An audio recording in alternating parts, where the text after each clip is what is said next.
So we are live on Facebook on Laguna Treatment Hospital's website. Our audience is giving us another round of applause. And so tonight we have a very important topic that we're talking about. We're talking about from underage drinking to addiction. Stories and stats we can't ignore. And tonight I think what's so special is on this stage we have three people who are sharing their very personal stories of how they got into addiction at a very young age simply from underage drinking. And I think this panel will be a wake-up call to parents and educators and just our community that this can happen to anyone and that we need to be aware and make sure that we are sharing these stories. We also have a very special guest. Let's give it up for Jeremy Jackson. He's from the hit 90s show Baywatch. And ladies, you definitely want to check him up when he comes on the panel because he's very good looking. So we have to add that in as well. But he has a very powerful story to share. And I think anytime you can get in front of a crowd and share your experience and be vulnerable, you know, it's very difficult to do that. And the reason why we put on tonight's event is the Substance Abuse and Mental Health Services Administration, every couple of years, they do these community talk events. And they encourage people to come out and to hold conversations about underage drinking in our community and why it's something we need to be thinking about. And I'm proud today to represent Laguna Treatment Hospital, who is hosting today's event. It's a 93-bed chemical dependency recovery hospital for adults. It's located in Aliso Viejo, between Osto and Moulton Parkway, and we actually have our CEO in the crowd. So can we get a wave from Bob Hales, who is our CEO here, to participate? And you know what makes me even more proud to be here today is that we have several community organizations and other treatment centers that came alongside us when they found out the mission of what we were trying to do here tonight. They raised their hands and said they wanted to participate. So we want to recognize a couple of those groups that are here tonight. We have the National Council on Alcohol and Drug Dependence, who came out tonight to support this event, which is very significant. We also have two organizations that treat children that have addiction. We have OC Revive. Let's give a round of applause for them. And we also have the Social Model Recovery Systems here as well. And they're going to have a panelist as we get to our expert.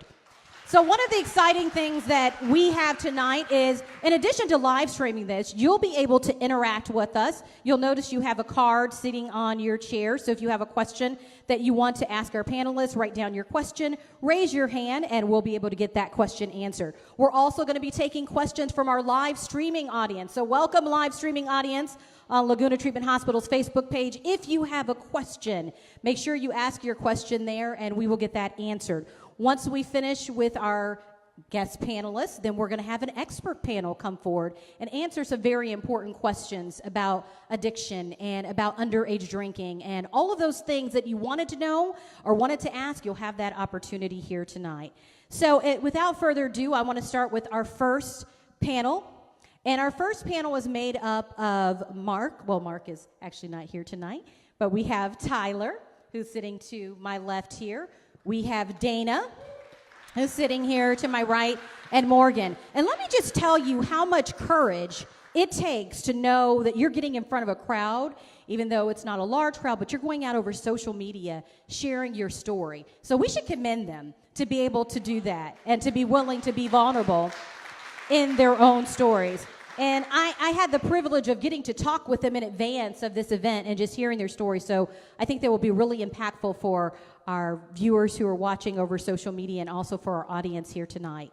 So one of the first things I want to talk about is, when did you first start? I think that's a question that many people are shocked to learn. How many people are starting drinking at such a young age? And maybe we think that it's not happening in our community, it's not impacting our families, but I think our panelists here today are a reminder that it is still happening. So I'm going to start with Tyler here. So Tyler, tell me a little bit about your first drink, how old you were when you had that first drink, and what led you to that first drink? I was 15 years old. You know, I was a good kid. I was a shy kid. I never really felt comfortable. And everyone in my family drank. I saw it. My friends were starting to drink, and I heard great things about it. So I saw those little Smirnoff shooters in my aunt's freezer, and I grabbed them, and I went home and got drunk alone in my room. It's not a really exciting first drink, but it's the relief that I felt from that. It kind of just flipped the switch in my head. Like I felt that feeling that I wanted to feel for the rest of my life as much as I could. At the time, Tyler, when you had that first experience, did you ever imagine that you would end up where you are today? Not at all. I had people come to my schools when I was growing up, programs like Stop Before You Start, and I heard these stories, and, like they said, you never think it's going to happen to you, but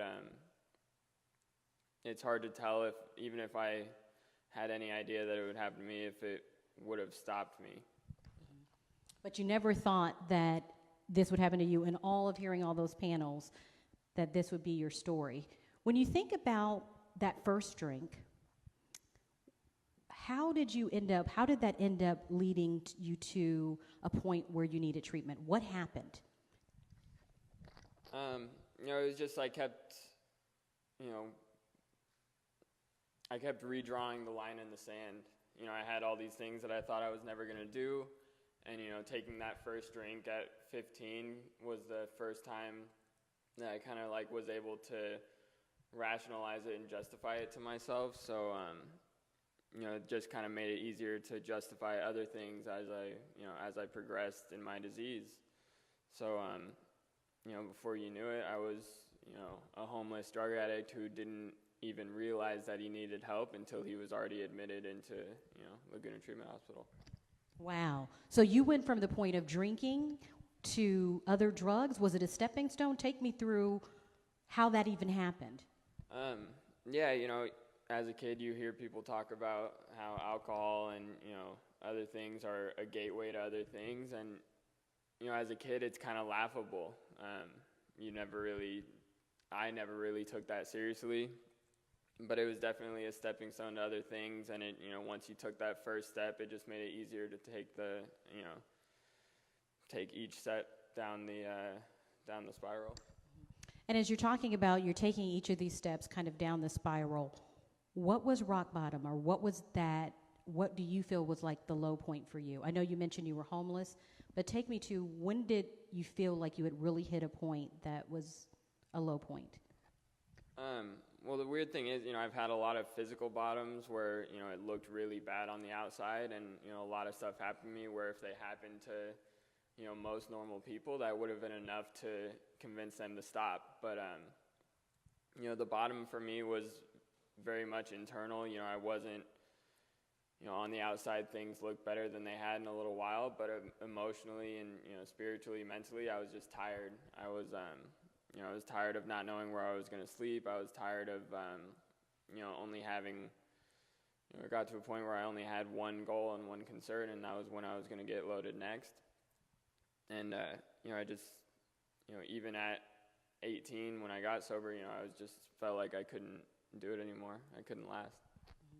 And, you talk about starting with alcohol. What other drugs was that a stepping stone to for you? I went from alcohol and smoking weed, and then, quickly that progressed to Adderall, cocaine, painkillers, and then heroin and meth, all within a pretty short period of time. And once I hit those, I just kind of ran with that. Were you surprised at how quickly it escalated just from the alcohol to you going down this path? You said you started at 15, and by 18, you're realizing your life was out of control. Did it kind of happen so quickly that you couldn't even grasp what was going on? Yeah, it was, looking back on it, it's surprising, looking back on it and seeing how quickly I got to those, to those drugs that, they're really bad drugs. Like, growing up, you don't hear anything good about these, but, at the time, I wasn't surprised. I didn't see a problem. I was still able to kind of convince myself that it was just, I was a normal high school kid, experimenting. Meanwhile, I'm, a homeless meth addict. That's not exactly the normal normal life of a teenager. I can imagine. What were your parents thinking during this time? Because I think one of the things we really want to touch on is parents. Did your parents, when they realized you were drinking at 15, or were you able to hide it from them? Because I think a lot of parents are under this impression that not my kid. You know, I wouldn't think it. Like you said, you were doing well in school. You know, you were just feeling a little bit awkward and just wanted to fit in and that kind of thing, and that kind of led to this. So tell me about your parents and where they were in this whole process. You know, in the beginning, it kind of was that, like, they didn't see it as a problem. You know, I was pretty good at hiding most of it, but, you know, the stuff they did think, you know, in this area, you know, it's pretty normal for high school kids to go to parties and drink every once in a while on the weekends. They just wanted, you know, I think they thought there was no way they were going to prevent it, so they just wanted me to be as safe as I could while I was doing it. But once it started progressing to other drugs, and once they started finding out about that, you know, they were, I think they didn't know how to handle it. You know, they tried giving harsher punishments, harsher consequences, and then they tried offering treatment. You know, they really tried everything, but, you know, as a parent, I think it's, I have no idea, but I'd imagine it's pretty hard to know how to handle that situation. So if you could go back to your younger self when you're 15, tell us first of all how long you've been in recovery. You're celebrating? I have a little over a year and 4 months sober. Yes. And so if you were to go back and talk to the 15-year-old, I know that's like not so long ago, but you were young at that time, what would you say to him when he was thinking about taking that first drink? What would you say to yourself? You know, it's kind of hard to say. I was having this conversation with someone the other day, you know, because I had people come and try to offer their, you know, their experience, but I think, you know, at that young of an age, it's hard to imagine that that could ever be you. You know, I think it's important to, you know, relate to kids where they're at, you know, maybe just that, you know, slightly uncomfortable feeling and, you know, how to solve it at that level, you know, and, you know, I have no way of knowing if I would have listened or if I would have shrugged it off or, you know, just completely disregarded it. But I think, you know, you take someone who's homeless, who was homeless, living on the streets, and you try to get them to, you know, tell their story to a 15-year-old, it's hard to get through to him. But if you relate to that feeling of just being a little bit awkward in school, not knowing how to fit in, and kind of, you know, trying to find other ways that that you can get that feeling of comfort, because you know, the reason I have, you know, the life that I have today is because my drug use led me to the solution that I was looking for when I was 15. And what was that solution? It's, you know, not necessarily one thing, but it, you know, the steps that I've taken, it kind of led me to this place where I'm comfortable being who I am. You know, I found stuff that I'm passionate about, and before, you know, I would do stuff that I thought would make me look good in other people's eyes. You know, I played soccer for like 10 years, and I suck at soccer, but I thought that would make me look cool. That would help me fit in. But, you know, it's just kind of learning to, you know, be okay with who you are. You know, I started drinking because I was shy, and now I'm, you know, on camera talking about being homeless. You know, this isn't something I would have been comfortable doing, or anything that I would have been comfortable talking about. But now I am. You know, now I'm okay with, you know, where I've been, where I'm at now. Well, what a powerful story, Tyler, when we think about how far you come, and even to get a year and see that you're willing to share your story, you know, on social media is huge, and even in front of the audience. And I know as we think about this story, that Morgan, you could probably relate to a lot of what Tyler said. When you're listening to a story, what about that kind of clicks in for you? The feeling of not really fitting in and feeling like you had to be accepted by drinking and using, and kind of just that downhill spiral of like you didn't know how much time had passed, like you had no idea that it was going to end up that way. How old were you when you took your first drink? And what was the catalyst, or what, take me back to that time. What, I know you said trying to fit in. Walk me through what you were feeling in that moment. I was 15 when I had my first drink. I was with some girlfriends, and they wanted to try it, so I was like, all right, like I'm not going to be the only one not trying it. So I went ahead and tried it with them, and they didn't really like it, and I fell in love with it. Um, I liked being able to be funny, and or what I thought was funny, and like fitting in with the older crowd, and it kind of just took off from there.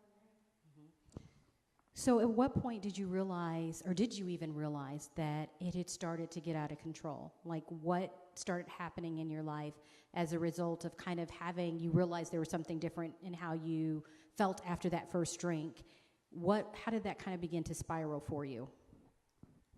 Well, I also used other substances, and it kind of just started to downhill when I stopped showing up to work. I would call off saying I was sick. Um, I was isolating in my room. I was so depressed, writing suicidal letters, and just ready to die. And I had a stomach condition, or so I thought, and it was really just from the use of alcohol and drugs. And I was down to skin and bones and couldn't walk. Like, I was just miserable, and I was just tired, and I was done. When you found yourself at that place that you were almost done, what was it that made you have hope? Was it something you heard? Was it connecting with someone? What in that moment said that I do want to live? Because I know when we were talking earlier, just being at that point of feeling suicidal and hopeless, and that this drug, the alcohol and the drugs that taken over your life, that can be a really tough place to be in. What do you feel like helped to pull you out? So I called my mom before I was going to go through with the plan, and she rushed home from work, left, and came and hugged me.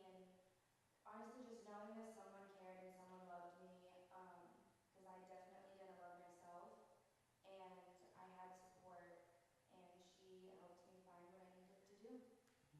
When you think about other young people who are dealing with this, and you said just that love and support, would that be something you would tell other families or parents who suspect their child might have a problem? What would you say just from your own experience? From my own experience, my mom did not know how to help me. She said I never knew what to say to you. Like, you're just miserable. And honestly, like, there's not much you can say to a person who has their mind made up about like depression and being so sad, but just giving them the kind of help that they need, therapy, and um, not letting them isolate, because isolation definitely destroyed me, and just make sure that they know that they're loved and cared for. One of the things I think is really interesting when you guys talked about being 15, and then I'm going to get on to Dana's story, is the access to alcohol. I know, Tyler, you said that you were able to get it from a friend's house very easily. How easy did you find it was to access what you needed? Would we be surprised at how easy that was? Yes and no. A lot of people before me had talked to me about how they drank a lot when they were young, and that kind of was like, oh, like I can do it too then. And I hung out with an older crowd, so it was a little bit easier. My my friends would just buy it for me. I always dated older guys, and they would get it for me, and I was really shocked that people really don't have that much care for getting alcohol for such a young person, um, and like the amount, and it's definitely crazy what alcohol can do to you. Tyler, I know we had talked about this, and you said it wasn't uncommon for you to stand outside of an alcohol establishment and get someone to buy alcohol for you. Tell me about that, what your experience was, just the average everyday person going in. Yeah, that was what we did a lot, actually. Me and my friends were just probably 17 or 18, and at that point I was already not living at home anymore, so we would just sit outside of a liquor store and either wait for some decently young person to come in and ask him, like, give him some money and, like, hey, can you go get this for me? Or, ask someone that, that was living on the streets too, that were just a little bit older than we were, or anything like that. And most of the time, we'd have no trouble getting it. So most of the time you say you were not turned down. It'd be very rare that you were turned down. Yeah, definitely. I mean, obviously you don't pick the, the soccer mom walking in with her 3 kids, but, most of the time we were able to get it pretty easily. Mm-hmm. Well, Dana, that brings me to your story. I know you started at even a younger age than both of our other panelists up here. How old were you with that first drink, and what do you remember about it? I was about 11 or 12 years old, and I went to a cotillion in a formal dress that my mom had made, and I felt like a wallflower. And some older guys had snuck in some alcohol, and I began to drink on that. And as I progressed through the night, I started having a lot of fun, and ended up all of a sudden in the middle of the dance floor belting out Hot-Blooded as everyone laughed and danced, and I absolutely loved it. And I know what was interesting when I heard about your story, Dana, was that it took you a long time to even get to the point that you realized you needed help, but this took a grip on your life. How did the alcohol at 11 really grip your life over the several years that you dealt with it? I drank periodically and also had years of sobriety throughout my life. I also had some medical issues that I struggled with, and 3 open heart surgeries, and the medicine for pain and the things that I through trauma-wise really triggered the addiction in me. A year and a half ago, I began to drink regularly, and it progressed from evening drinking to afternoon drinking to finally morning drinking. What got my attention a little bit was the fact that at 55 miles an hour, I ran into the back of a horse trailer and totaled my car. But unfortunately, that didn't stop me from drinking and driving. It was about 10 months after that I pulled into my parents' driveway, and my dad looked at me at 11 o'clock in the morning and said, "What time did you start drinking this morning?" And it hit me like a ton of bricks. I looked at him with probably a very desperate look on my face, and he said, "Are you ready to get help?" And I said yes, and that's how I ended up in the treatment center. And how long have you been in recovery at this point? I am 5 months and 21 days clean. Yeah. And I think one of the reasons why we also wanted to do this panel in just terms of discussion is when we were looking at everything is that underage drinking can lead to addiction. Do we need to change microphones?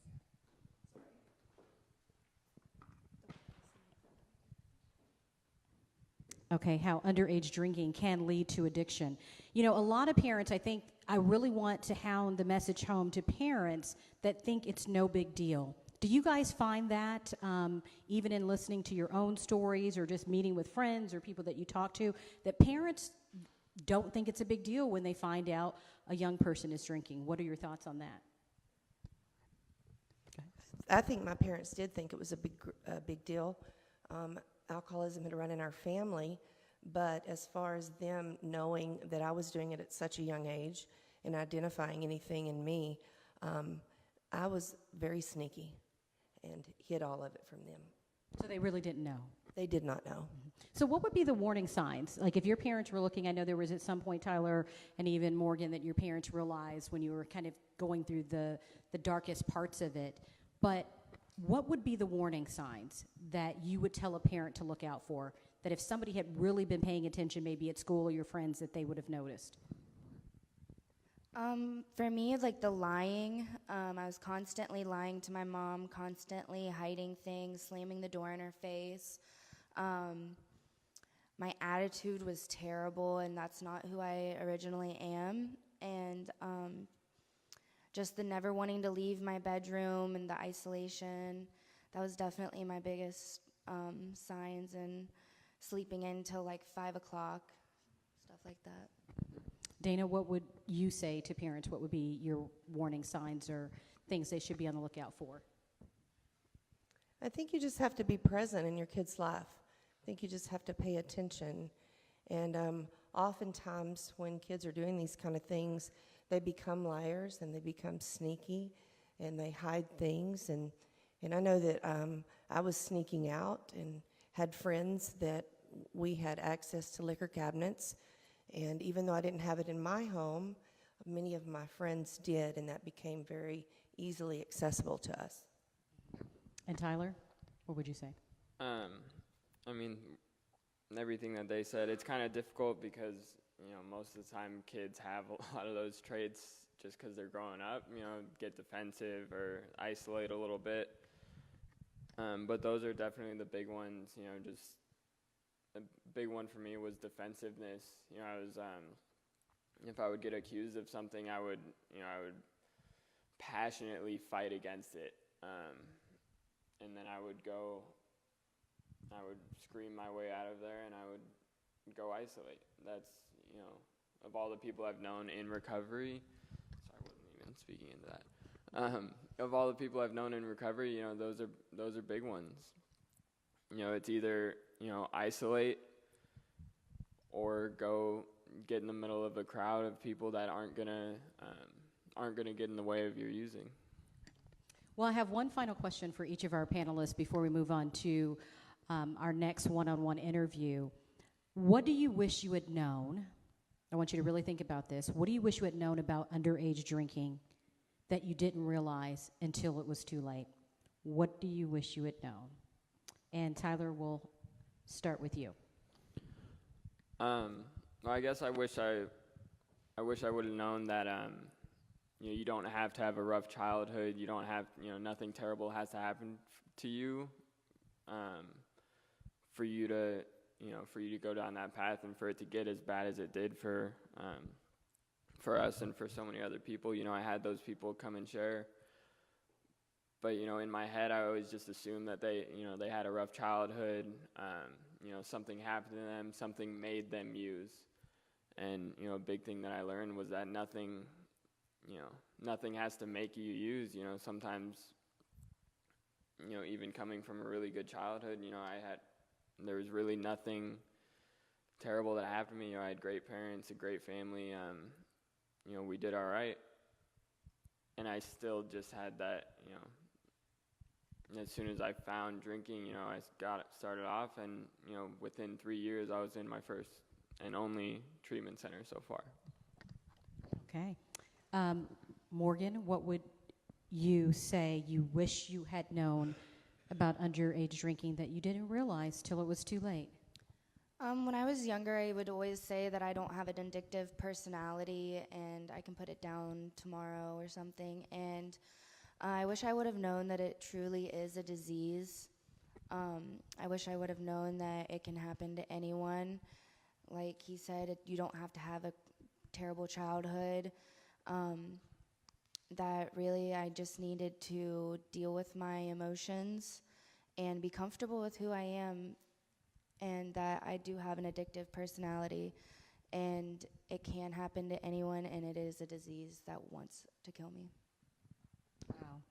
And finally, Dana, what do you wish you had known? I mean, I know this has been a long ride for you. You started at 11, and now you're in your 50s and getting sober and in a good place in your life, finally, where you feel like you've mastered this or you've gotten to a place of long-term recovery. I mean, you've been 5 months, but still you're on that path. What do you wish you had known? I wish I would have known that someday the party would be over, that what was fun, what was so-called life experiences at a young age could turn into something as serious as it did with me, and that I should have realized that in myself. Wow. Well, you guys have had just some powerful experiences to share, and I just want to, you know, everybody to give them a round of applause just for sharing their stories with us. And at this time, we're going to thank you for joining us, and we're going to ask you to exit the stage. At this time, I'm going to bring forward our own local celebrity, who's right here from our area of Orange County. He is known to many, most well known for his time on Baywatch as David Hasselhoff's son. And he has a very interesting and compelling story about all that he has gone through and all that he has survived. He is a survivor. And I'm really excited to be able to share his story with you. For those who don't know, he grew up in Newport Beach, which, of course, is part of Orange County. And he had his first drink at 12. So we're going to welcome to the stage at this time, let's give it a whoop whoop for Jeremy Jackson, who's coming here to share his story with us.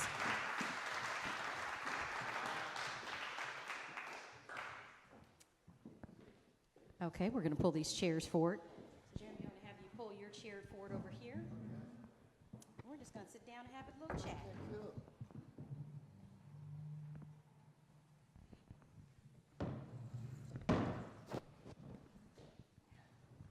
Hey, everybody. Well, first of all, I'm so excited to have you here with us because, you know, even when we saw our alumni share our stories, for someone like yourself who's been in the public eye, who's also faced scrutiny and just different things throughout your struggle, it has to be challenging sometimes to get out there and be so transparent. So we are excited that you are willing to do that today. So tell me what it's been like to be able to share your story or to even to get in front of young people. I've heard you've gone to the high schools, like you are really on a mission to educate. So tell me what that has been like for you. It's been an absolute pleasure and an honor. You know, nothing is more rewarding and spiritually filling than giving back the second chance at a life worth living that's been given to me. You know, there's no way I've survived what I've gone through, the highs and the lows, to not share that experience. You know, I think I'm here to do that. I show my scars so others can heal. No, I mean, I think that's really candid of you to be able to do that. Take me back, because I think when people think of you as a young person, you know, you're on this hit 90s show, and it seems like the world is at your fingertips, you know. Very true. How old were you, first of all, when you started on the show? I was 10 years old when I started on Baywatch. I had started acting at 6, so I had already done a ton of commercials and TV shows and stuff like that, but I got Baywatch at 10. Wow. So at 10 years old, it feels like the world is in front of you. You've been given this great opportunity to star in this show, but yet, in the midst of that, there was something going on. Dun, dun, dun. So tell me about, in the midst of everything that you were going through, how did you get to the point of drinking, or even that first drink at 12? Well, you know, me personally, you know, I had always had this thirst, this hunger, and this craving that somewhere outside of me there was an answer and a solution to become really one of the in crowd or the enlightened folks that seem to be having fun and enjoying life and doing well. And I was a sugar addict. You know, anything I could get my hands into that was that I could feel, I liked, you know, and you know, I heard you speaking with the other people about, you know, what parents can do and can't do. And, you know, I think for kids really and parents, you're kind of damned if you do, damned if you don't. I had a really overprotective mother, you know, don't do that. You're really sensitive to sugar and medication. You'll probably die if you ever do anything, you know. She like instilled the fear of God in me, you know, but I thought that they were tricking me, that really there was an answer in alcohol and cigarettes and weed, and there was something in there for me. So I was chomping at the bit to get my hands on that. You know, all the other celebrities were doing it. All the other stars were going out and drinking, and I was only 10, 11. I wanted to be involved in that, you know. Wow. So even at that young age, take me to that first memory. Do you still remember it? I know it's been some time, but do you remember that first experience that you had and what you were thinking at that time? You know, that's a common question, and a lot of people do remember it, but I feel like my eyes were always so set on what I needed rather than what I was doing, what I wanted rather than what I had, which is one of the cores of the issue. I don't even remember the first drink, you know.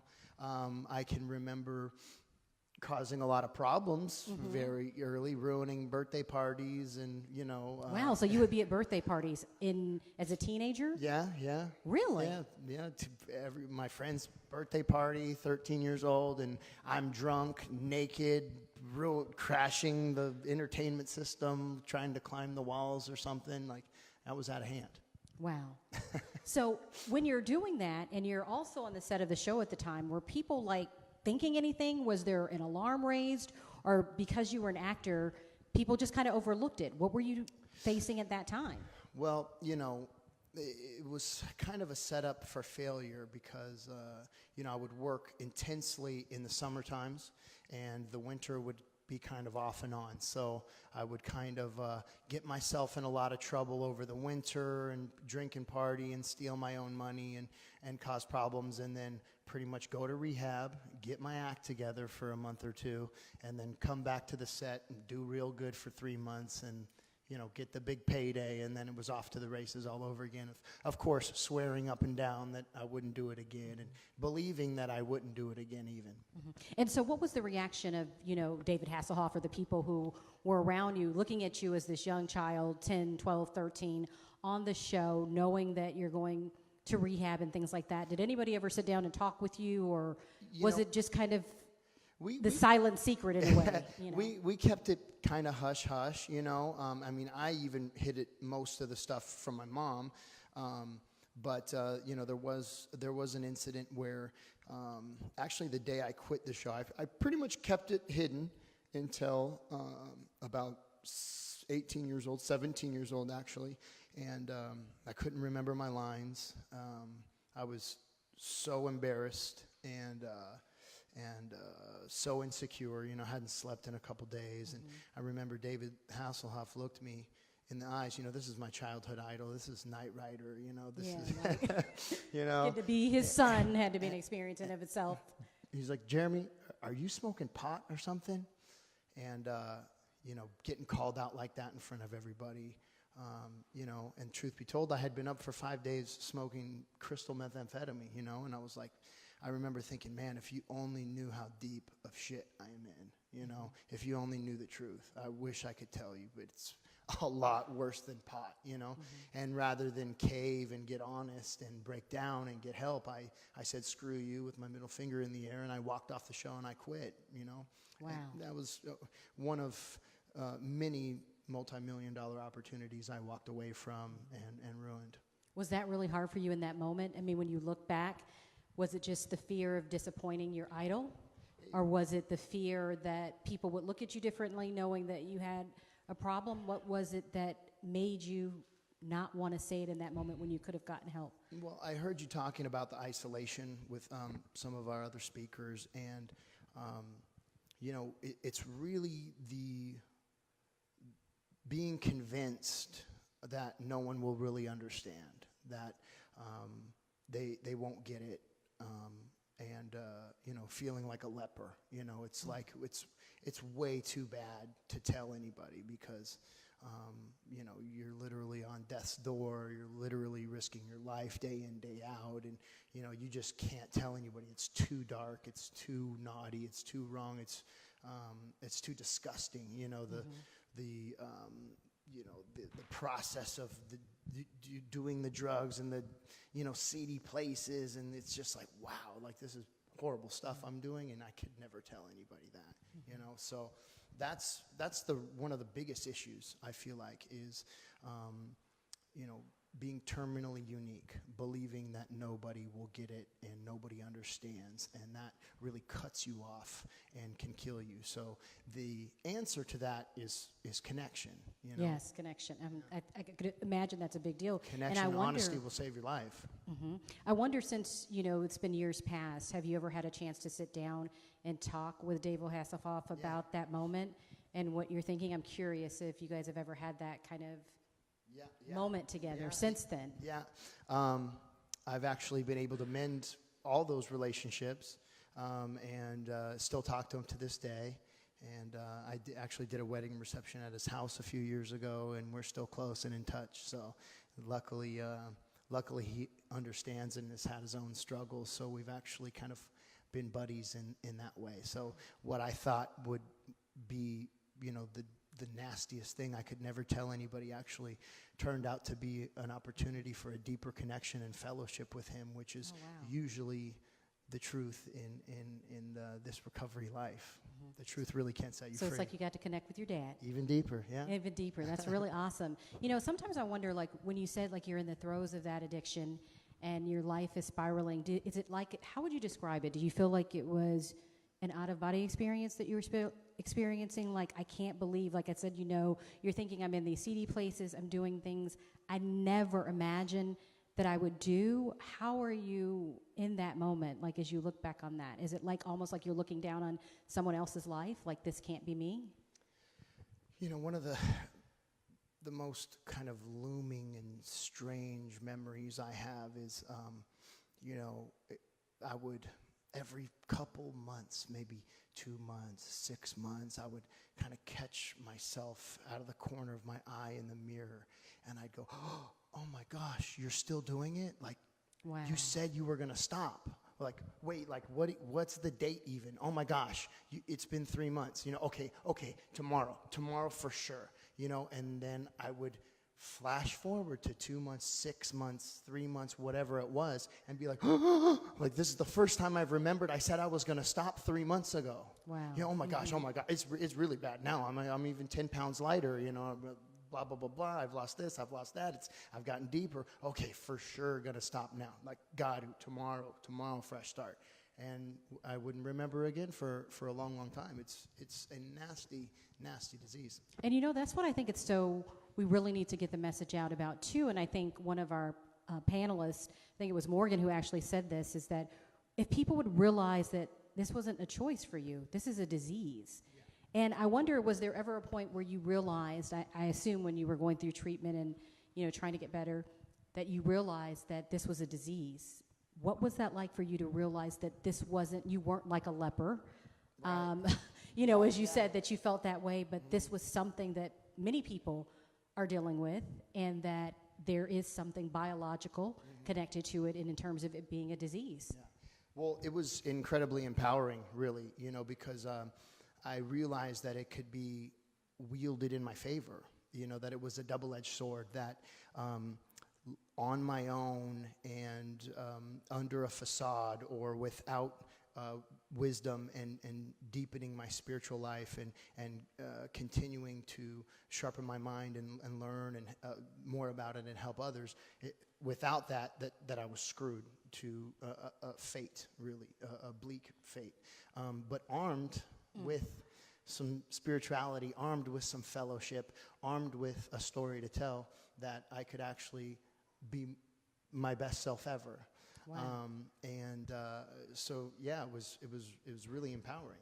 Mm-hmm. And so when you're talking to young people, as you know, you just have experiences and you've been going into the schools, and we said is sharing your story. What do you say to them? What's that candid conversation? And I'm curious if you've ever had a point where you're looking at a young kid in the face and you're thinking, something's wrong. I know it.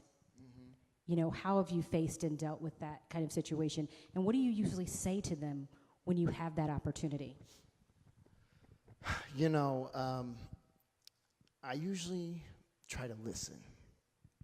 I just try to listen, and I ask God to allow them to see the light in me, the light of recovery, the light of sobriety, the light of purpose and passion. All my homies and my friends and my family life that's been healed, and the job opportunities and the trips, fun, but like all this good stuff that I have in my life now, I just try to let that shine out and hope that maybe they can see that and want a little piece of it, because that question you asked earlier, that what would you if you could know something before you drank and used, and if I had known then the type of passion, the type of purpose, and the type of spiritual experiences that I would have now, would have been very, very helpful, So I try to listen and of course, find that connection, So the disease, right, we talked about, It's actually called the warrior gene. Science calls it the warrior gene. Okay. It's in at least 10% of the world's population. It's in the amygdala. It's fed by a protein called CREB. And some of the best fighter pilots, SWAT officers, special forces, NASCAR drivers, jet fighter pilots, they all have this gene. And they feed it in other ways. So if you happen to stumble upon drugs and alcohol before you stumble on community or extreme sports or something that you're really good at and passionate about, then this is going to be the thing that's going to trigger that cascade of dopamine. And in normal people, that cascade of dopamine rushes and stops. Like, whoa, that was amazing, and then it dwindles away. But in this diseased brain, that protein, that CREB cycle keeps going. The dopamine says, you need to do that again to survive. You need to do that again to survive. That's why it puts the alcoholic and the drug addict truly in a survival situation where they're in their most basic part of their brain, their most reptilian, do that again, no love, no compassion, no purpose. Just do this again to survive. You have to. It's like trying to stop yourself from breathing. It's just going to happen. You can't argue with your brain's biology, right? So you really do become a creature, a base creature. And that is a really, really gnarly thing. So when I'm talking to somebody, what I'm hoping is what happens when a mother holds its baby. The heartbeats sink. The pupils dilate at the same pace.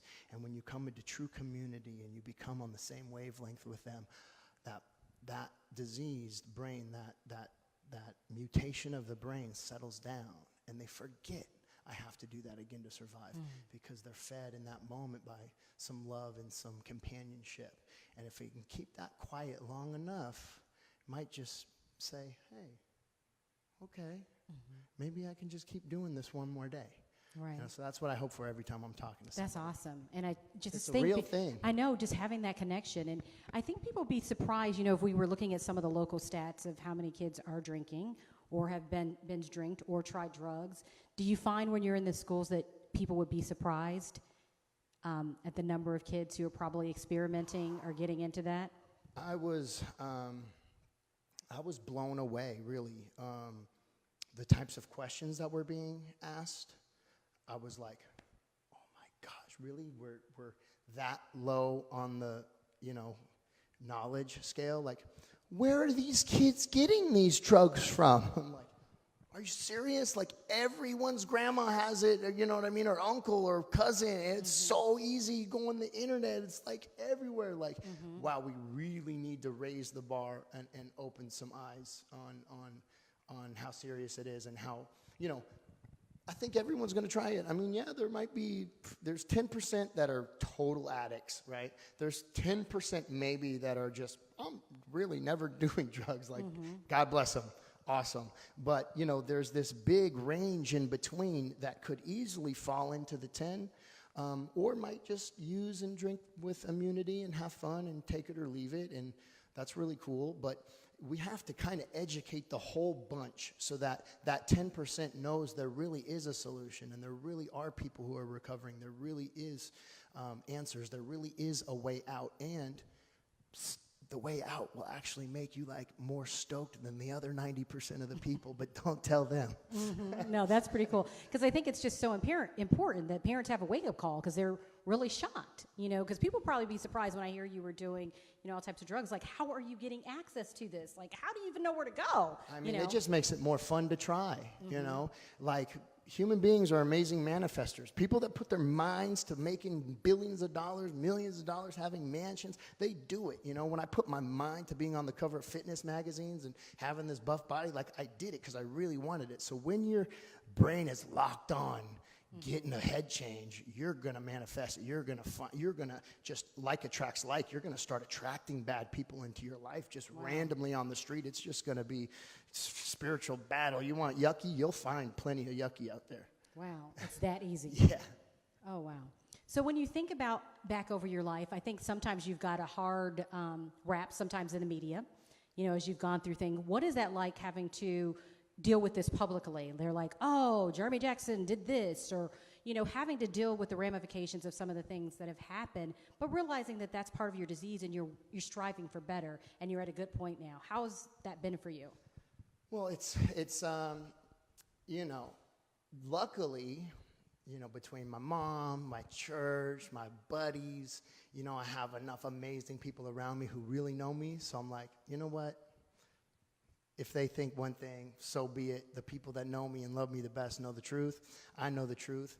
But it's also been a worthwhile task to jump through the hoops, do the work, have the patience to let that dust settle and clear the wreckage of my past, because these criminal charges are being dropped in like 3 months.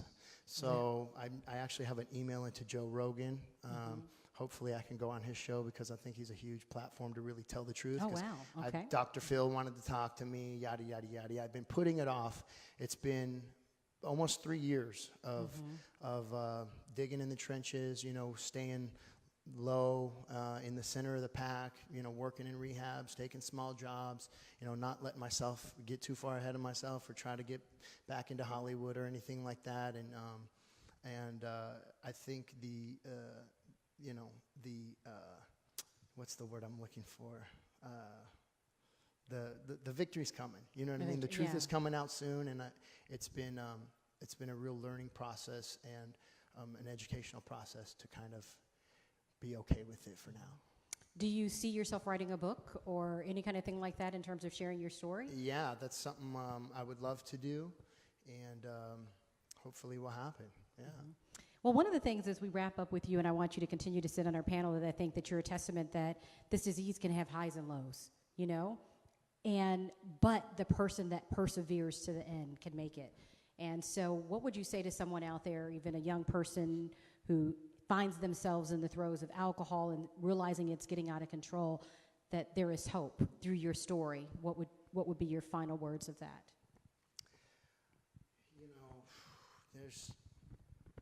I'd say, just jump on our team for a little while, try it out. If your life doesn't get 100 times better, you can go back to whatever you were doing. But try it our way for a minute, And your life is 100 times better? Yeah. You're living your best life? And I'm living my best life. That's my favorite song. By the way, I love it. I know, it's a great song. I had it on my Instagram the other day, and somebody got me in trouble because the N-word was in there. I'm I'm trying to live my best life here. Excuse me. And I got an army of guys behind me, I met this guy at a party. He was living in his truck, and he was on meth, and he had been clean and sober for a year. He's a young guy, 20 years old, and he was miserable. He had been clean and sober, and he had built a handyman business, and he was doing well, and he kind of strayed and ended up getting back into drugs and being in jail more than out of jail for a year. And I said, meet me on Tuesday night. I want you to meet some of my friends. And here's what's going to happen. You're going to get a free place to stay. You're going to get food. You're going to get a job. And you're going to have a line of guys giving you their number, dying to help you. Because these are guys whose lives have been restored and who know no greater joy than to see somebody else get it. And he actually came. Well, here's why he came. That night when he went to his truck, somebody broke in his car, stole the rest of his money and the rest of his drugs. So he had no more drugs to get high. I call that God. So he called me. I got no money and no drugs. I guess I'm going to try that thing you told me about. And exactly what I told him would happen, happened. Wow. And it's really for anybody that wants it, Well, Jeremy, I think you're just a testament that you just keep going, and that it's so such a blessing to have you here, sharing your story. Keep doing what you're doing, going out into the schools, educating people. And we hope that as people are watching this on live stream, that they are really impacted and know that this doesn't have to be the end of your story. Nope. And there is life ahead, and you can still live your best life. Absolutely. And that parents would be mindful that this can happen to their child? Yeah, for parents, you know, I would definitely, if you're a parent, I would get into some Al-Anon, even just reading the Al-Anon book or reading an Alcoholics Anonymous or Narcotics Anonymous book for a parent so that they can watch out for those signs. If you know the life of a true addict, you might be able to nudge them in the right direction, or you might be able to see the scale sliding. Would be very helpful, because it's going to be hard to get your kid to read that. You know what I mean? They don't know if they're a real one yet, you know. But, you know, if drinking and using is working out for you, cool. If it's not and you want to get better, there's definitely a way. There's definitely a solution. Hit me up on Instagram. Hit me up on Facebook. Or just reach out to somebody you know in your neighborhood or a family member that's clean and sober and ask them how to do it, because there is a solution. You're never too far down the scale, and it's never too early to start. Love that. Well, we're going to keep you up here, Jeremy. We're going to Cool. also bring up some other panelists so we can take some audience questions, and I can ask you guys some additional questions. So if you want to just scoot back Absolutely. a little bit, and we'll bring our other panelists. Let's give it up for Jeremy Jackson. Shout out to Laguna Treatment Center in the house. Okay, we're going to bring up our final panelist for the evening to ask some additional questions. And if you have any questions that you want to ask from the audience, raise your hand and we will get those questions as well. I have some, or if we have some from our live stream panel there.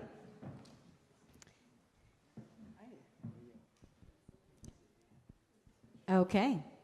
And this is our final panel to our live streaming audience. If you're just tuning in with us, we're talking about underage drinking, stats that you can't ignore, and things that every parent and child should know about what's going on in our community. And on our panel of experts, we still have Jeremy Jackson joining us, who just shared his story with us. We have seated next to him Dr. Paul Little. He's the Chief Medical Officer at Laguna Treatment Hospital. We also have Dr. Dan Valentine. He is the Vice President of Clinical Services at Laguna Treatment Hospital. And we have a very special guest also, Sylvia Reed Drake. She is the Program Director of Touchstones. It's a program of social model recovery systems. So thank you all for joining us here and sharing your expert opinion as we get started. But first I want the panelists, you guys got to pick up the microphone, so let's make sure everybody has a microphone. Yeah. Mic check. Okay, mic check, and everybody here. Okay. Okay, just use the wired one. So we'll share, if you guys can share between this. So first I want to start with you, Sylvia. Tell me about why you're passionate about what you do and the need, you know, the fact that you even wanted to participate today in this panel.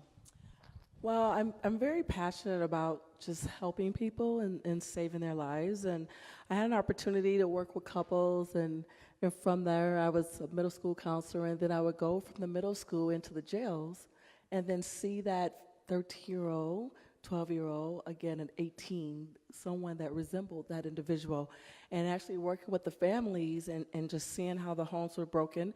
And so then I came on board with Social Model. I was working with co-occurring, and then I came on to Touchstones, the only residential adolescent program in Orange County. And it has just been a joy to work at saving lives, because it is a disease, and I'm very passionate about helping these babies get back on a more restorative path. Yeah, definitely. Dr. Valentine, what about you? What makes you passionate to be here today and just the work that you do to help? I know you don't always work directly with children, it's mainly adults, but 18 is still a teenager.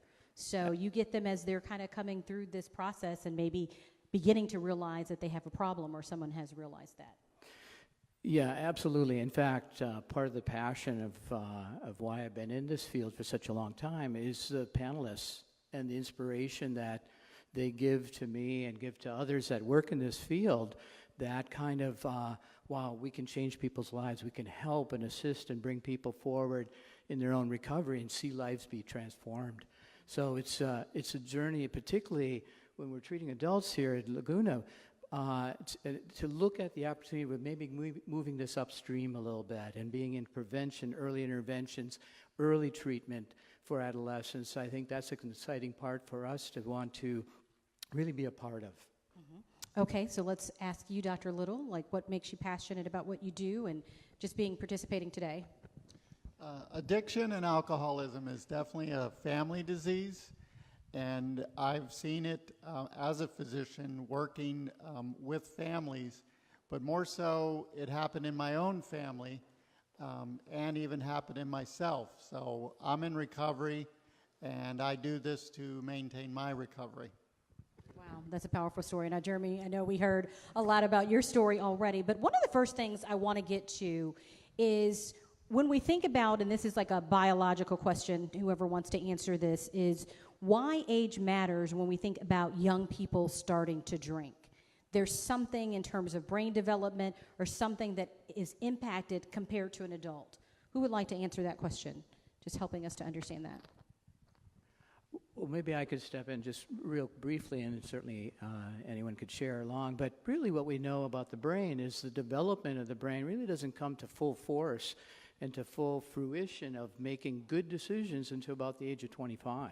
Wow, so let me get this right. So a developing brain is not able to make the best decisions until about age 25. Correct. And so that really the area of the brain that affects judgment, drugs and alcohol actually impair that ability on top of the underdevelopment of that. And so this is a natural course of human brain development. So this is nothing personal. It's just the natural development of the brain.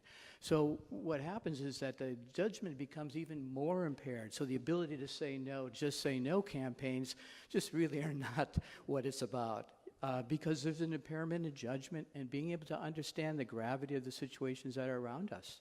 Mm-hmm. Sylvia, what are your thoughts? Because I know you guys actually treat teenagers and children. What have you guys found in terms of just their ability to deal with this and process at such a young age? It's just such a struggle, such as what the doctor was saying. Their brains are just not able, and once they come into treatment, the fog from using the drugs hasn't even lifted, and so we see all the different symptoms, just their irritability and aggression and depression, and so all of that manifests itself in the program, and so they continue to struggle through it. And so a lot of what we do is try to educate the parents, where you think you put them in treatment and it's a magical pill and they should be healed in a couple of weeks. Even the insurance companies think that sometimes, but it's not the case. It is not a magic pill, and that's really good for, I think, parents to realize. Because Jeremy, when you even think of your own circumstance, you've gone to treatment a couple times, so you've been down that. So what would you say to people who think that, and if grab the mic there, who think that there is like a magic pill to this? Well, you don't know until you know. So a little bit of treatment helps, even if you go back, so you just keep coming back. And you hope that seed that's planted starts to sprout a little bit and kind of mess up your party. So it's kind of like continuing to plant that seed in there, even if the person does relapse. And Dr. Little, I know when you're thinking about the number of patients that you treat that come in for addiction-related issues and co-occurring mental health disorders, what percentage would you say, or do you find, that have started drinking at a young age? Will we be surprised at the numbers, or what do you find? Yes, the numbers are very high. It has been definitely shown that alcohol and drugs lead to underlying depression, anxiety, bipolar. So the evidence is there, and it's hard to explain to a teenager that this, and this are going to happen in a negative way, because they almost need to experience that for themselves. Even in my own case, I thought, because someone came to our school and talked, and I was just thinking, what do you know? I'm going to be different, and that doesn't work. Mm-hmm. So you think that thought process that I'm going to be different. Did you ever think that, Jeremy? Did you ever think that in yourself, that you could handle this and that you were going to be different? Was that something that you dealt with? Of course. That's the thing that is synonymous with all alcoholics and addicts. I can go in a room full of alcoholics and say, has anybody ever said, I won't end up in jail? Anybody ever said, I won't? Every time. We always think it won't be us. Wow. I think that's powerful, because I think a lot of people think it won't be them. So why is it, and maybe one of the doctors can explain this, that one person can have a drink at a young age and it could just be experimental and not have an impact? I know we touched on this somewhat, Jeremy, you did about the disease and the gene and stuff like that. But really help us understand, how is it that one person could drink, and even I think Morgan talked about this, like her friends drank and it didn't have the same effect, but when she drank, there was something different. What is that about? Help us to understand that. Yeah, certainly there's a lot of components that go into that. And one is that there is a genetic predisposition towards addiction that is just part of some individuals' makeup. The other elements that go into that, though, is their social environmental elements. So if you have a parent or two parents that are substance abusing, you really increase the odds of an individual becoming alcoholic or addict themselves at a young age. So the environment's real important. Kind of the really the attentiveness that people pay to individuals. You know, I was struck by Morgan's comment about, you know, my mother communicated with me. She heard me. For that one critical moment, she was touched by that. There was a window that opened, and her mother and her connected, and they walked through that. So it really takes a lot of that kind of environment or that potential for that to happen. Not saying that even in, as we say, quote, good environments don't necessarily create, non-using individuals. But that kind of caring, that attentiveness, and that willingness to be there for the person, I think, can help be a protective factor in those cases. Dr. Lilly, you might have further thoughts on that? Yes, you'd be surprised how many times I'm told by patients how they've used with their parents. Really? You know, kids using heroin at 15 with their parents. I mean, that just blows my mind. So obviously, if you're going to grow up with a childhood like that, and you're going to have a genetic predisposition, you're probably going to have issues when you're older.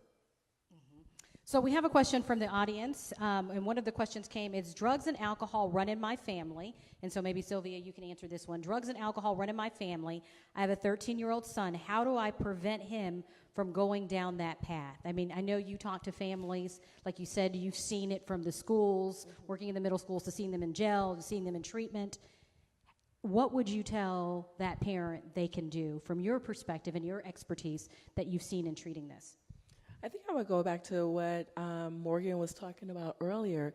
Parents, I know we have a really busy life, but being involved and really paying attention to your child, you need to be attuned to their needs. A lot of times we're caught up in the rat race and we miss it. And so the kid was trying to tell you something, but you were so busy you didn't have time to listen that one time. But that was the one time they were crying out for help. And so a lot of times when I'm meeting with families, I'm trying to get them to see through the kids' eyes, not how you were raised and not how you think it should go, but meet the kid where they are so you can actually see the pain that they're experiencing within. You don't know whether the pain is coming from their peers, their coaches, a teacher, you yourself, the other parent, aunts and uncles. It could be coming from anywhere. But the thing is, we think that we're doing a great job. There's no book on parenting. Well, there's plenty of books, but whether or not it's the perfect combination for you and your family. So again, I would think, talk to your children about drugs, be attentive to their needs. But how do you talk to your kids about drugs? I mean, I think people say that, so it's like, you know, they've heard just say no or things like that. So what are you going to say, or how do you start that conversation, or what should you be saying? I think you need to educate your kids before their friends educate them. So how will their friends talk to them about drugs? I say talk to them straight up. Talk about how it's going to impact your brain. Talk about the development of your brain in those stages. Talk about the different drugs. Show them what drugs are made of, methamphetamine. Show them all the ingredients that's in methamphetamine. Show them what happens to individuals when they're using meth. Show them what an alcoholic looks like. I mean, we're in the times now, they're seeing all of this information on social media, so you're not hiding anything from them. You're just allowing their peers to educate them. So you need to get to them first. And Jeremy, I think one of the things was interesting, you said you had an overprotective mother, so she was trying to do all of those things. So what do you think was missing? What do you think was the missing part? Oh yeah, she was running interference 24/7, screaming my name outside. Jeremy, where are you? And I'm like hiding in an apartment, smoking some lady's roaches I found in her patio. Wow. I jumped the gate to, I come from the school of me personally. I believe, I'm a true addict through and through. That I have that crazy disease that just doesn't make sense, and not everybody's going to have that. So normal solutions, normal answers, or logical explanations don't apply to me. So I guess one of the things that might have helped is an open conversation about extremes, so you don't want to think your kid's smoking pot, but you definitely don't want to think your kid's taking their friends' Oxycontins, Roxy. You definitely don't want to think that your kid is smoking prescription medication off tinfoil with a straw. You definitely don't believe that they're injecting this prescription medication into your arm. You would never want to picture that. But if you get that kind of stuff out in the open, like, holy crap, you got a torch and a glass pipe, and you know what I mean? Like, because it's so raw and bad. So if these kind of topics, maybe Drugs Inc. or some harsh TV shows and stuff like that, if it's open and then you're doing it, you're like, oh my gosh, that ice kind of already got broken. It's not like jumping from, yeah, Mom, I got drunk at a party and I think I might be an alcoholic, to, yeah, Mom, I'm smoking meth and staying up for 5 days. Like, that's really bad. So if there was more comfort there, and like I said before, for a parent to get really involved in a Al-Anon program, or taking the steps from an Al-Anon program. Russell Brand's really good, and really knowing how an addict works, because they're probably not going to stop until they're done. But if you can see the signs, and I had a very influential mom. I really loved my mom, and that always tugged on my heartstrings. So having a parent that really never was going to give up on me bothered me. So it made it kind of easier to go back. But having a really educated parent that knows the extremes and has already talked about it and is never going to give up on me, but also isn't going to rationalize, justify, or make it easier on me by giving him money, bailing him out, doing all these kind of things that just help it. So you got to hurt in ways, and you got to help in ways. You got to hurt in the right ways and help in the right ways. Mm-hmm. And let him know you're never going to give up on him, no matter how nasty it is, but you're not going to help him to continue to make mistakes. There's a lot of education that has to go on for a parent, isn't there? Yeah, I think we have to just start that. The alcoholic kid it's so easy to suck them into a codependency cycle and be terrible. So you got to have that. It's a big job for a parent, a huge job. And if you really love your kid, if you're really worried about them, you basically got to take like a mini college course on it. You got to get real smart real quick, because they could die. And we know the stats on how many kids in Orange County are dying of overdoses. It's like something crazy, isn't it? How many? 500 a year. 500 a year, kind of a big from deal overdoses in Orange County. Wow. So that came from our audience. So the statistics can be staggering when you really look at them and think about that's one child. Every child matters. But you know what I really think is interesting? People don't realize, we hear a lot about the opioid epidemic, but detoxing from alcohol is one of the most dangerous things out there. If you could talk about that, Dr. Little, because parents may say, well, even if my child develops this addiction, or they start drinking, they don't realize just the grasp and the impact that drug of alcohol has on the body, that even just coming off of it can be life-threatening. If you could talk about that. So alcohol and the benzodiazepines, Xanax is a very popular one right now, clonazepam, Ativan. The benzodiazepines and alcohol are the most dangerous to detox from. You can actually start having seizures and die from withdrawal from those. So we're very careful in the hospital and tailor a program right towards the patient in terms of how we detox them from those two. But I think a lot of parents underestimate how dangerous withdrawal is for those. Heroin is terrible to withdraw from too, but generally you're not going to die. Alcohol, benzos, you can die. Wow, from that detox process. Well, we have another question that we wanted to answer. The question comes, for parents and adolescents who are in crisis, please describe the process of enrollment from start to finish. So if I'm a parent out there who's listening via live stream and I say my child has a problem, what do I do? What's that first step? I'm wondering, am I going to have to take them out of school? Like, What's that process? Well, the process just varies depending on where individuals are, but I know you can reach out to your county. For our program, you contact us. We actually do a screening process with a kid because we're not a lockdown facility. And so we're providing nurturance and guidance for the kid on top of recovery, but it's a volunteer program, and we need the parent to volunteer to be involved as well. And so we go through the screening, we schedule an assessment, and we bring them into treatment. Now, can they expect their child to be gone for 30 days, or what can I expect in terms of like their schoolwork or keeping them involved? What does that look like? Well, our program, we actually have a school on site. So we have a teacher there that's from Orange Unified School District. And so we help them maintain their credits while they're in treatment. And so, yes, we expect for them to be there 30 days, and then we go through a reassessment process, and they can be there longer than that. I think the other concern is parents are worried, is this going to be in my child's medical record?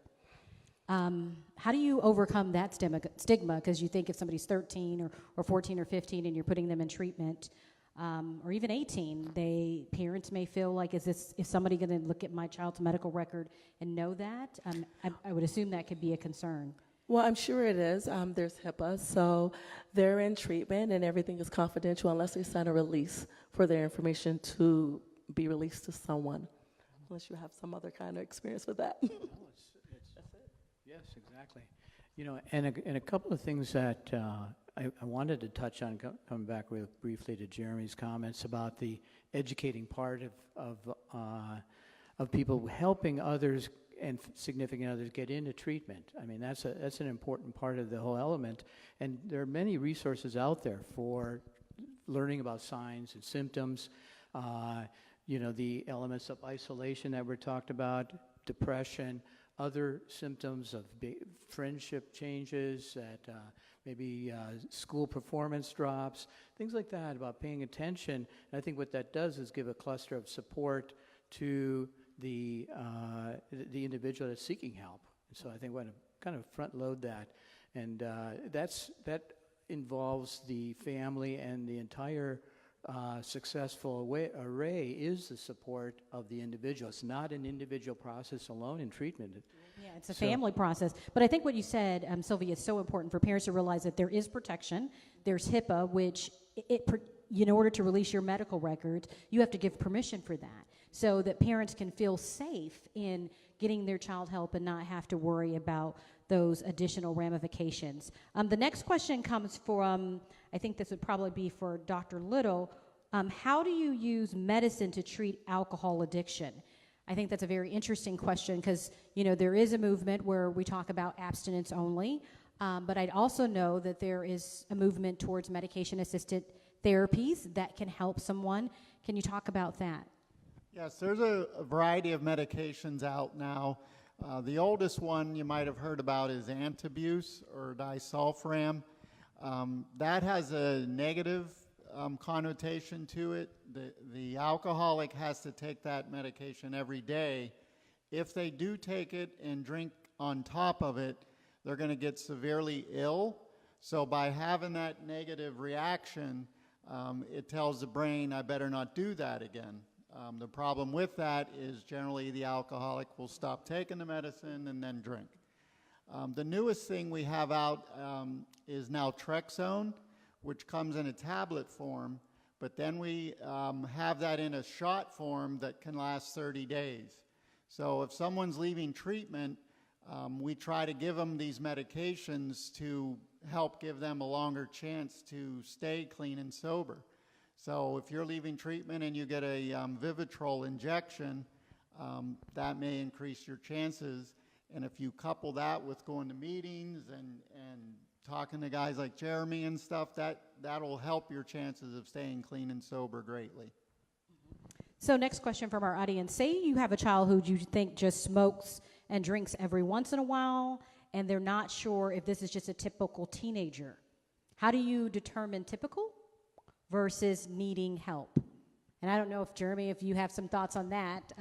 You know, I mean, we got the crazy child who's in a tailspin, who's messing up their life, who's grades are going down the tubes, performance, athletic performance, who's coming home late. You can pee test that kid, you can breathalyze that kid, you can help them see that they can no longer keep their word, that even though they promised they wouldn't do it anymore, they did, and again and again and again, and try to shine a light to that kid. Is this the type of person you want to be, that cannot keep their word, that cannot show up on time, that is lying to themselves? Did you believe you weren't going to do it again, and you did you? Okay, there's a problem, right?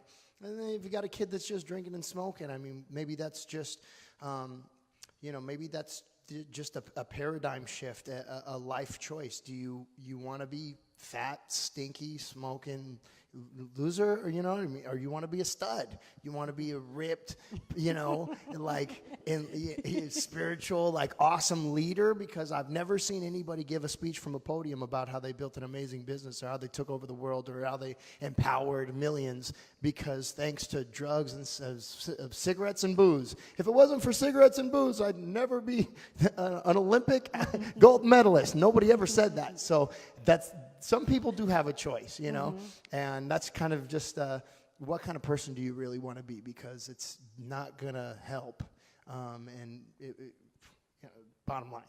Mm-hmm. You're right. So if you want to be the person that you want to be, you have to take that step. Yeah. Looking for those signs, and like you said, even if they're just doing it casually, you need to pay attention to that. Yeah, and just to encourage them to be, the best version of themselves. Some people are blessed with the choice to take it or leave it, but even for a non-alcoholic or for a non-addict, the choice to leave it is always going to lead to bigger, better things. Wow, good information there. One other question we have here: does substance abuse in teenagers have lasting effects into adulthood on their body, or any other things like that, on their brain, body, other things like impact? That would probably be one of you. I'll take a shot at it, and I'd be happy to have some additional comments. But I always found that, particularly treating adults, that a lot of times, whatever age the individual began their substance use and abuse to a significant degree was the age in which they almost socially stopped and mentally and physically stopped developing. And so that's an interesting element to look at, because it does have an effect.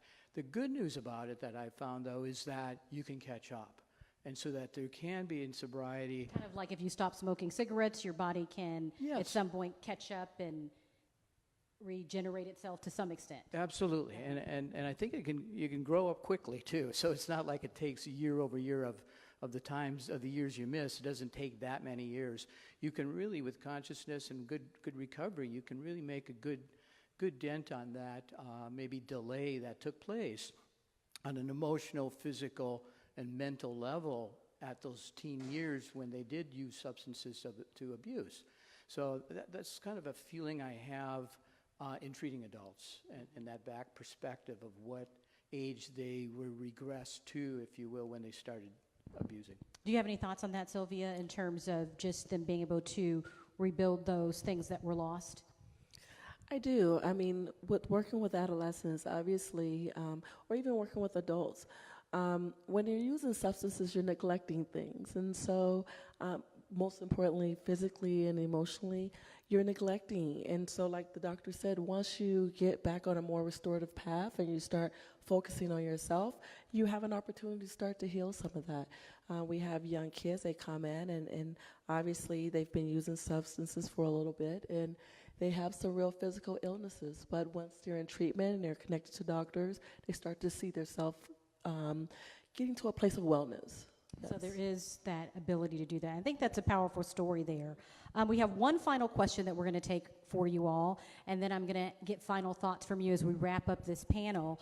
The final question comes: how do you explain addicts whose guardians did not use and whom appear to have no biological or environmental predisposition to addiction? Is there an explanation? Because I know we talked about the biological and the components of social environment, but what if you don't have any of that? What are we looking at that point? Well, I think in short, that's the cunning and baffling element of addiction. We know how to identify that. We know how to treat it. The challenge is how does that come about? And there's lots of research being done on that right now. I don't think we have all the answers to that question, frankly. But we do know that there are protective factors that do go on and around the environment, around things called resilience, things that people have within themselves that they can use as positive traits to bring forward and maybe reduce the risk factor of acquiring addiction full speed ahead, if you will. So we're still learning about those elements, but we've talked about them a little bit in terms of the social and economic support, the kind of support you have in communication with families. All of these are intended to reduce the potential risk. We don't know exactly how all those individuals may break through that and still acquire an addiction, though. So there's really no clear answer on that, but like you said, there are preventative things that we can do. So as we wrap up our panel, I want each of our experts and even Jeremy to share one final thought. If there was a message for those that are listening to us on social media out there today, if there was one final message that you could leave with our audience, with our parents, or with our teenagers or young people, what would that final message be? And I'm going to start here with Dr. Valentine. What is that final message? We'll go to Sylvia and down the final panel. I guess my one final thought would be, it's a popular theme tonight, and that is to communicate and be present for your children. Pay attention to the signs and symptoms and don't back down from that when you see behaviors that are inconsistent, withdrawal from the family functions, isolation, depression. Don't give up on your child, and know that your expression of caring really will make an impact, and just be there for the child when the time is right and that opportunity presents itself. That window can open, and there is hope for recovery at that point in time and help. Okay, very good. Okay, Sylvia, your final thoughts. I love his response. Okay, so I feel the same way in regards to being there for your children, but I would say to parents, don't give up on your child. Because you put your child in treatment and you think it didn't work, if you can get the child back in treatment, it worked. The seed was planted. So it doesn't matter how many times they go into treatment, change happens when they're ready. So as they start to work through some of that, just never give up on them. Okay, I love that. Never give up on your child. And Dr. Little, your final thoughts, if there's one thing that you could say to those watching. I would say, as parents, you have to educate yourselves so that you can in turn educate your children. I frequently, my girls are 23 and 21 at this point, and I still ask them, did you smoke pot? Can we do another drug test? I did drug screens on them as teenagers, and so far they've actually been pretty good girls. But I think if you educate yourself and show your kids that you really care and that you love them, that is preventative medicine. And it's okay, like you said, to test them. You started that, and I think that was powerful. Okay, Jeremy, we're going to end up with you as a final thought. No pressure. And no pressure, but you have given us so many golden nuggets here today to take away, and it's been an awesome experience to have you here. So what is your final thought? Well, kind of to touch back on the question you asked about, not having anybody in your family that had the gene.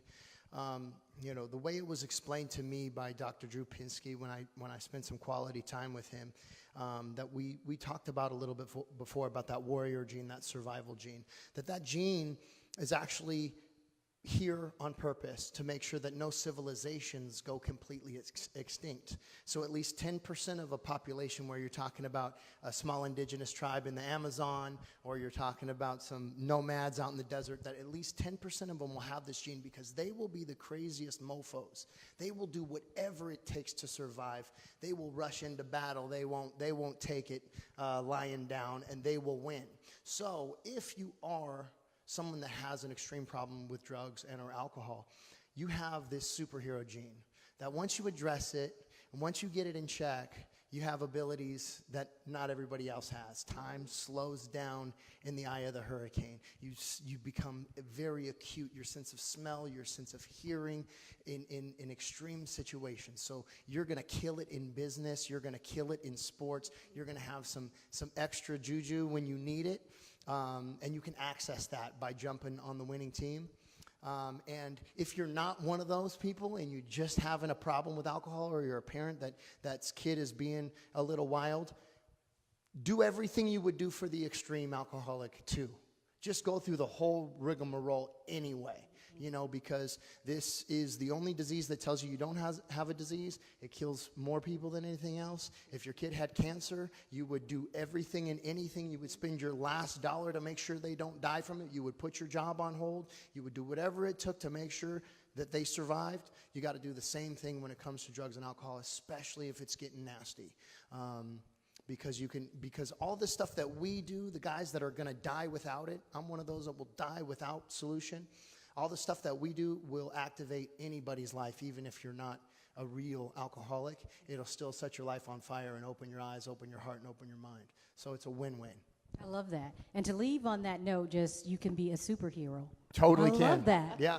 So just thinking about that, and we want to thank our live streaming audience for joining us and all of our panelists. And the important final thought I want to leave with everyone tonight, if I had to wrap it up, is there is always hope. This may be a valley, ebb and flow for you, but there is hope.